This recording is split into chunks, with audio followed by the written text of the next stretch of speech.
Аллахқа шүкір деп айтайын, тәуелсіз елміз. Аллахқа шүкір, тәуелсіздің артында еліміз көптеген жетістікке жетті. Санасақ өте көп. Экономика жағынан да әркім арқылы әңгіме айтады ғой, бірақ әр нәрсеге шынайы баға бере білу керек. Елме болмау керек. Шындығына келгенде біздің елдің жетістігі өте жоғары. Алла тағала біз дұға қылайық. Ибрахим пайғамбар еліне дұға қылды.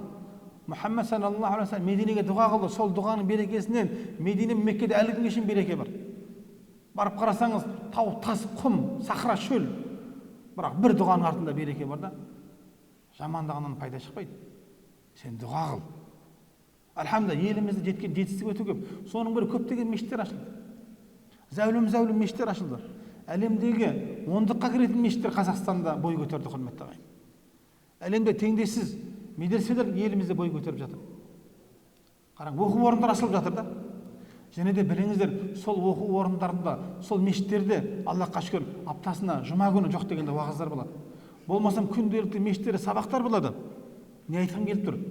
Бағана айттық қой, біз отбасыға көңіл бөлу керек. Ол біздің құнды нәрсеміз. Егер оны жоғалтып алатын болсақ, бітті, мына өмір бізге қызық болмайды. Жастық кезде қызығын көретін шығарсың, бірақ қартайған кезде пайғамбар Мұхаммад саллаллаху алейхи ва саллям: "О Раббым, мен сенен қарттықтың жамандығынан қорған тілеймін" деп сұрайтын болған. Жас кезде күшпен жеңіп кетесің, бірақ қартайғанда жеңе алмайсың. Кім үйіне барып тұрасың қартайған кезде? Балаң тіліңді алмаса, әйелің тіліңді алмаса, келінің құрметтеп ыстық шайын бермесе, ыстық тамағын бермесе, кімнің үйіне жамандап барасың? Өзіңмен өзің іштен жұтып қаласың.